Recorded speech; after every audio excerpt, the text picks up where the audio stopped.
There you go. Um, the ambassador program is new. We just launched it. We did a pilot last year with some primary children, Bella and City and others from other schools in London and other parts of the country. It proved so successful that we wanted to roll it out, scale it up. And we have a senior ambassador team. You're about to meet Benjamin, who we recruited over a year ago now, two years ago now. And they are a really amazing bunch of talented young people who are inspiring not just children, young people in schools, but the nation to get on board and tackle this crisis that we're all in. With the Ambassador Programme, we're running masterclasses and we're asking teachers to nominate young tree champions in their school to complete a very simple application form. I'll touch on that a little bit at the end, but I'm just going to now pass over to Benjamin. Hello, everyone. How are we? There's a lot of information to take in there, perhaps too much, but hopefully you're all absorbing as much as possible. So I'm Benjamin Haycock. I've got a bit of a dual career. I'm a singer-songwriter, musician, producer, done a lot of stuff in the music industry. But I also work with kids. I've worked with children for about 10, 15 years in various youth worker capacities. I work with another charity as a manager of an autistic children charity. So I do a lot of stuff. I think Richard recognize that in all of us. To be fair, we've also done other things apart from our artistic endeavors, let's say. So it started off, I got commissioned as a part of the festival to do a song. So I created and produced a song for the festival. That was the first thing. Then the second commission was a COP26 film that we did, which was an amazing, Julie was involved in that. It was an amazing endeavor. We had quite a big budget for it. So there was a lot of talented people involved. And I was pieced to create the song and the soundscape for that film, which I very much enjoyed doing, and it was a very, very big success in the end, and it was played at COP26, which was amazing. The other ambassadors alongside me have done some incredible things. So we've got James, who is an incredible artist and uses recycled material to create beautiful pieces of artwork. He was one of the COP26 Green Step ambassadors. So with Richard, went to number 10 and met Boris at the time. There's been a lot of prime ministers since, but Boris at the time, I think it was, that they met. And yeah, Amy runs a charity. So she founded a charity called Another Way, which is quite a similar charity to a lot of the environmental charities, but it's more localized, and it's got its own vision. And Amy's brilliant at that. So she goes to schools and does workshops similar to what we do. We have Harry, which Julie's just touched on. Harry is a brilliant, he's good in the biosphere, let's say. So he's a wildlife guy. He's a David Attenborough to be, I think. He's brilliant, very articulate, very good at spoken word and stuff like that. So this is just three of many. Taysham is doing the first Chelsea flower show, which isn't in Chelsea this year. So he's a pretty talented guy with a lot of acclaim at the moment. It was on the BBC a few months ago. So we've got a really talented team, just to name a few.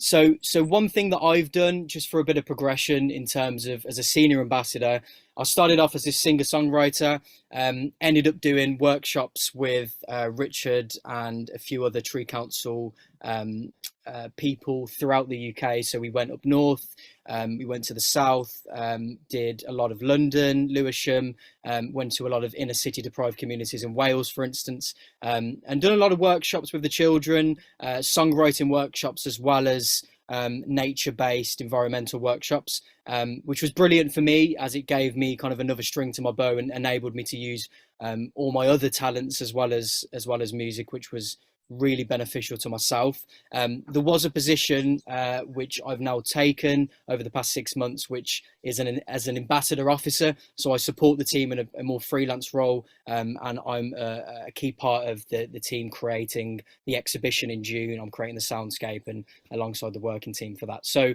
there's been a lot of progression in terms of, for me and the other ambassadors. As I said, James got the COP26 role via the Tree Council. Richard put in the application, and then all of a sudden he's meeting Boris Johnson.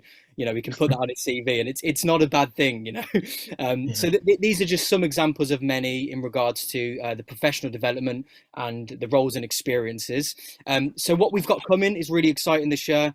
Obviously, we've talked about the exhibition, which we're going to be a huge part of. That's the Force for Nature. That's the ambassadors being a huge part of that, the driving force for that, really. Another thing which we're really excited about at the moment, which we're kind of piloting and it's going to be rolled out very, very soon, is masterclasses. So these will be live and recordings. So we've got various masterclasses from each of the ambassadors. So for myself, the spoken word in nature, where we take poetry, so the fears or anxieties of young people, the aspirations of young people, the motivations of young people, their love for nature. We try and extract that and to create spoken word, which for anyone who doesn't know is just poetry spoken, essentially, as innovatively and as passionate as possible. So we've got art in nature, which James is doing incredibly well. He's already done a pilot scheme in Yorkshire Dales, where we went a few weeks ago, just prior to Christmas. I'm doing another music one, so this will all tie into one big skill set that they'll have by the end of it, hopefully. And Speaking Up for Nature will be the last one, which Amy's doing, who runs Another Way and has done for everyone, really, and spoke in front of some of the biggest people in the industry. So this will be over the spring and the summer. I've done a few physical ones at the moment as a part of our northern end of the tour, where we're piloting this, but this will be available, and Richard will give more details in a bit in terms of the fine details for this, but this will be over a live recording such as this, and it will be a series. So Richard will tell you everything you need to sign up for Eventbrite, etc. So just before I finish, I'm trying to get through everything really quickly. I apologise. I've done the thing that I said I wouldn't do at the beginning, but it is what it is. Other opportunities. So working with other children from across the UK, expo and press events. So as young ambassadors, so we've got the senior ambassadors, which are the ones I've spoke to you about, the junior ambassadors being Bella and Siddy. We're running out a program to hopefully get over 100 new junior ambassadors throughout the UK, young people from across the country with different accents, different backgrounds, different ethnicities, to really come together and be a part of this big movement that we're creating. So it's a fantastic opportunity. I would implore you to look more into it, especially the ambassador program. Slightly biased on that, but I really would. And you'll get ambassador packs, which explains all of this. And I'll go on to Richard now. But any questions, I'm more than willing to answer at the end. And hopefully we all haven't spoke your ears off after a hard day. Yeah, that's brilliant. Thank you, Benjamin. Yes, we're mindful of the time, and clearly all very enthusiastic. So if you haven't taken it all, then please play it back on the recorded version, or send us an email at schools at, or direct to myself, Richard.Pollard@Tree Council, and ask any questions. We're on the application form. Deadline's the same as the projects. So a nice top tip: integrate the two. If you're thinking about junior ambassadors, that's from year 3 up to year 9. If you are thinking about junior ambassadors, integrate that into your project. So if you're doing activities based around your project in learning outdoors, then get your junior ambassadors involved in that. They're going to share the learnings from their investigations in their school grounds and planting their trees. Brilliant role for a junior ambassador to do an assembly, or to create a podcast, or a piece of media or something like that to share with press. So that would be one of my top tips for your processing your application form. Up to 4, so you can do 1 each year. Nice. There's a question there, why? So if you have examples of, if there's children who are really passionate about this, you're thinking, I know exactly who should be lined up for this one, then get them to help you with writing that application form. It's really quick as well, and there you go. So I'm hoping that's covered everything. I'm gonna come out as go on the screen. If there are any more questions, then now's the time. If you need to shoot, then please do. Don't worry. We won't be offended by any means. So yeah, apologies for running over it. But any questions? Okay. That was amazing. Opportunity applying for this involves. We will speak to my schools and look at potential projects. Great. Thank you, Karen.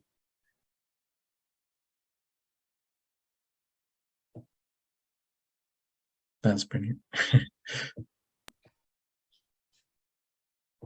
Also, if any of you know of any other schools who are local and haven't, Oh, yeah. please mention this to them that you think might be interested, that aren't on here today, but are interested in outdoor learning, in have passionate young people who could really take advantage of this. Please do let them know, and this recording can be made available as well. Yeah. Are the workshops suitable for EYFS? Rebecca, Katie, do you want to? So early years. They are to a point. I think so. I mean, we can adapt as well. So, we can be as flexible as possible. We do have expertise to be able to look at early years, and we tailor it. We work on it together. You know your children's learning styles. You know their limitations, and we can work out that workshop together. Is that workshops in terms of Speakers Trust, Rebecca, or is that in general? If I can answer in terms of in general, we do have quite a number of nurseries and infant schools who do a lot of work with their early years, and that is shared. There's a lot of information shared in the club space by teachers who do just work with early years and keep their projects solely with early years. So yes, there are definitely resources out there available, and I mean, I'm sure you have experienced the passion your young people have in terms of getting outside and learning outside. So it does adapt really well for that. Great. Anna, Karen, Joanne, Jay, anyone, any other questions? Otherwise, no? Okay, great. Well, thanks for your time, and have a lovely evening. Go lie down. And we'll hopefully see you soon. Look forward to your application.